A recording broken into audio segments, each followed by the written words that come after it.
Good afternoon. My name is Larry Klayman. You know me as the founder of Judicial Watch and now Freedom Watch. I'm currently the chairman and general counsel of Freedom Watch. When I founded and ran Judicial Watch, I became so prominent in the public eye, even with the left, that the hit show West Wing of NBC, a drama series about a President Bartlett, created a character after me, Harry Claypool of Freedom Watch. And after I ran for the Senate in Florida and came out in 2004, I started Freedom Watch, which I currently run.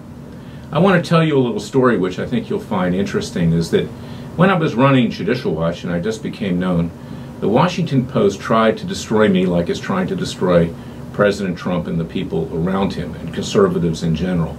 One of their reporters, who was by the name of Mr. Siegel, I forget his first name, I guess I probably wanted to forget it, would have a column about me every 2 weeks called the Klayman Chronicles. It was a parody of the Clinton Chronicles, which some conservatives had done about all the crimes that Bill Clinton and Hillary Clinton had been alleged to have committed.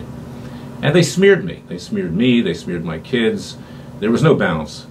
The guy would call me up on a Friday afternoon and ask me for a comment and start laughing, knowing that he was going to publish this thing Monday morning. Well, the same thing's happening again now, but it's even worse. The Washington Post has lost all objectivity. It's run by Jeff Bezos, who owns Amazon, the empire. They literally hate the Trump administration. It's become a total rag. And they should be spending their time talking about the American justice system, whether it's Donald Trump or Hillary Clinton or anything else.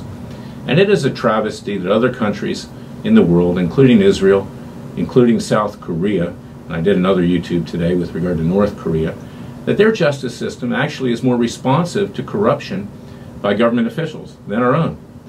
In fact, Israel's about ready to indict Prime Minister Netanyahu, whether he's guilty of that or not. That wouldn't happen in the United States. And South Korea just removed a president for corruption. So has Brazil. So have other countries.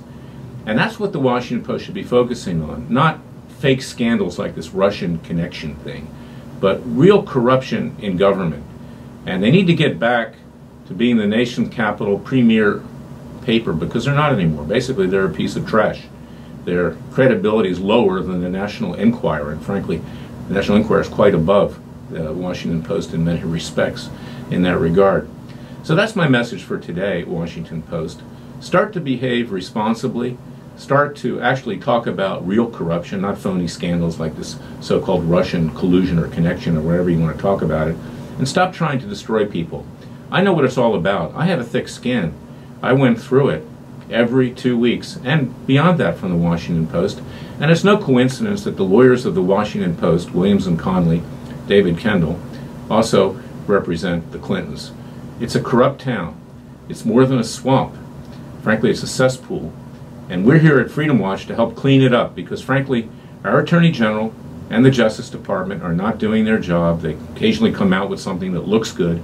They're talking about leaks now that are coming out of the White House, but there's been massive surveillance on the American people now for decades. And our whistleblower, Dennis Montgomery, certainly has come forward with proof of that. Not just of President Trump, not just of yours truly, but Chief Justices of the Supreme Court, other justices, judges. This is really dangerous. And that's why they really need to bear down and do their job. You know, there's one reporter at the Washington Post who's a decent and good person. His name is not Dennis Montgomery, but David Montgomery. He did a profile about me. You can find that at freedomwatchusa.org. It's critical, but it was fair. And it's about time that there be more David Montgomerys at the Washington Post, not the political hacks that Bezos has out there, basically creating fake news every day. I want you to go to our website, contribute to our cause. We are the mouse that roared. We are your Justice Department. Go to freedomwatchusa.org. We need your strong financial support and prayers, because we are your last line of defense. God bless you. God bless America. God save America. Have a nice day.